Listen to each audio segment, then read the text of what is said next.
প্রগতি কি জানতে পারবে সুরমার আসল পরিচয়? দেখতে হলে ভিডিওটি না টেনে সম্পূর্ণ ভিডিওটি দেখতে থাকুন।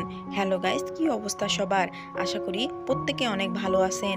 নিয়ে আসলাম প্রেমের আগুন ধারাবাহিক নাটকের 64 নম্বর এপিসোডের সুন্দর একটি এক্সপ্লেনেশন। সো গাইস, কথা না বাড়িয়ে শুরু করা যাক। ভিডিওটি শুরু করব তার আগে যারা আমাদের চ্যানেলটি এখনো সাবস্ক্রাইব করেননি তারা চ্যানেলটি সাবস্ক্রাইব করে পাশে থাকা বেল আইকনটি বাজিয়ে দেবেন। নাটকের শুরুতেই দেখি প্রগতির ব্যাগে প্রমাণটি নেই। সে ভিতরে চলে যায় আর দেখে নকুলের পায়ের নিচে তা পড়ে আছে। রণবীর জিজ্ঞেস করে কি হয়েছে? প্রগতি বলে কিছু না। এই কথা বলে সে সুরমার ওখানে চলে যায় আর সুরমাকে বলে তুমি এখানে দাঁড়াও, আমি ভিতরে গিয়ে প্রমাণটি নিয়ে আসতেছি, তুমি তা প্রশান্তকে দিয়ে আসবে। সুরমা এবার ইশারায় বলে প্রশান্তকে দারোয়ান দেখে ফেলেছে আর ওকে যাওয়ার জন্যে বাঁশি বাজাচ্ছে। প্রগতি এবার ভিতরে যায় আর বলে দারোয়ানকে খাবার দিয়ে পাঠাবো। এই কথা শুনে নকুল ওখান থেকে সরে আর খাবার দিতে শুরু করে। এই সুযোগে প্রগতি নিচ থেকে ব্যাগটি নিয়ে নেয়। প্রগতি খাবার নিয়ে যাবেই তখন প্রগতি ভাবতে থাকে সুরমা তো কথা বলতে পারে না আর কানেও শোনে না, তাহলে দারোয়ান যে বাঁশি বাজিয়েছে সেটা ও জানলো কিভাবে? প্রগতির সুরমার উপর সন্দেহ হয় আর সে কারণে সে আসল ব্যাগটি নিজের কাছে রাখে আর নকল ব্যাগটি সুরমাকে দিয়ে বলে এটা প্রশান্তকে দিয়ে আসো। প্রগতি এবার বাড়ির সবার কাছে যায়। সবার খাওয়া শেষ হলে প্রগতি সবাইকে রুমে যেতে বলে আর বলে তোমরা সবাই চলে যাও, আমি সবকিছু পরিষ্কার করে রাখবো। সবাই চলে গেলে প্রগতি সুরমার পিছু করতে থাকে আর প্রগতি প্রশান্তকে ফোন দিয়ে বলে সুরমার কথা।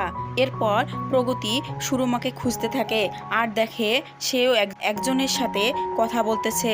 প্রগতি প্রশান্তকে বলে সুরমা তো কথা বলতে পারে না, তাহলে কার সাথে কথা বলতেছে? প্রশান্ত বলে নিশ্চয় ও আমাদের এতদিন ঠকিয়েছে।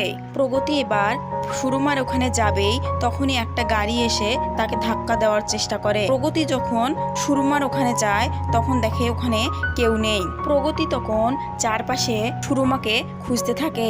এরপর আমরা দেখি সুরমাকে ওই লোকটি হত্যা করেছে। পর আমরা পরের সিন দেখতে পাই প্রগতি রুমে চলে যায় আর সেখানে রণবীরকে দেখতে পায় না। কিছুক্ষণ পর রণবীর ওখানে চলে আসে। প্রগতি জিজ্ঞেস করে তুমি কোথায় গেছিলে? রণবীর বলে আমি তো বাইরে গেছিলাম। প্রগতি এবার মনে মনে ভাবে নিশ্চয়ই সেই সুরমার সাথে কথা বলছিল, সবকিছু রণবীর করতেছে। রণবীর বলে কি হয়েছে? প্রগতি বলে না কিছু না, আমার ঘুম পেয়েছে। রণবীর বলে তাহলে এভাবে তাকিয়ে আছো কেন?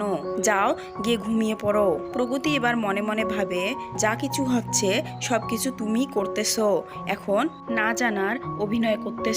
প্রগতি মনে মনে ভাবে যেদিন আমি সব প্রমাণ হাতে পাবো সেদিনই তোমার শেষ দিন হবে। এরপর আমরা পরের সিন দেখতে পাই প্রগতি ঘুম থেকে উঠে দেখে রণবীর ওখানে নেই। প্রগতি এবার প্রশান্তকে ফোন করে আর কালকে যা যা হয়েছে তা সবকিছু প্রশান্তকে বলে।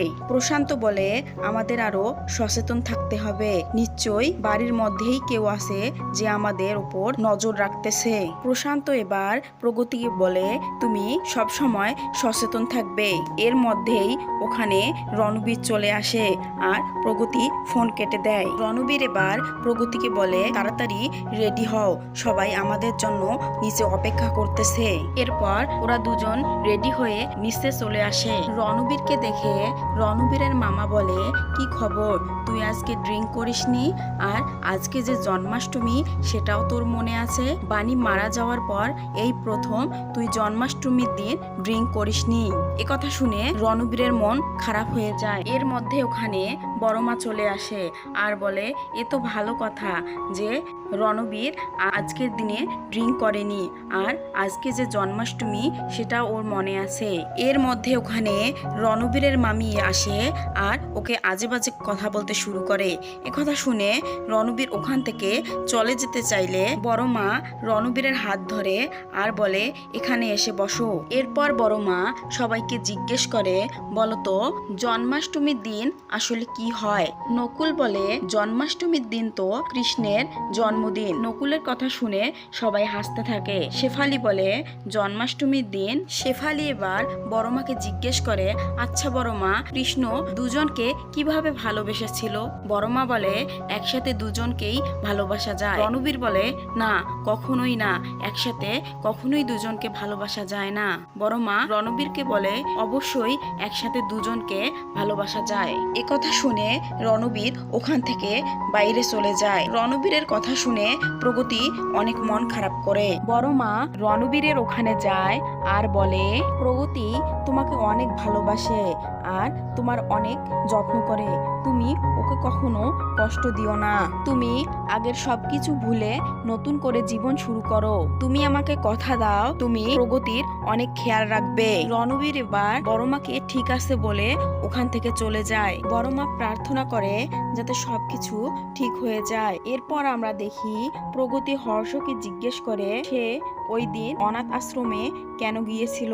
হর্ষ একটু ভয় পেয়ে যায় আর বলে, আমি তো ওখানে ডোনেট করার জন্য গিয়েছিলাম, কিন্তু তুমি ওখানে করছিলে আর তুমি কার পিছনে দৌড়াচ্ছিলে? প্রগতি বলে, একজন আমার ব্যাগ লাগছিল, তাকেই ধরার জন্য আমি দৌড়াচ্ছিলাম। প্রগতি এবার মনে মনে ভাবে, হর্ষদাদা কেন এত ভয় পাচ্ছে? নিশ্চয়ই ও রণবীরের সাথে আছে। সো গাইজ, এই ছিল আজকের ভিডিওর এক্সপ্লেনেশন। পরবর্তী ভিডিওর এক্সপ্লেনেশন দেখতে আমাদের চ্যানেলটি সাবস্ক্রাইব করে পাশে থাকা বেল আইকনটি বাজিয়ে দেবেন। ধন্যবাদ।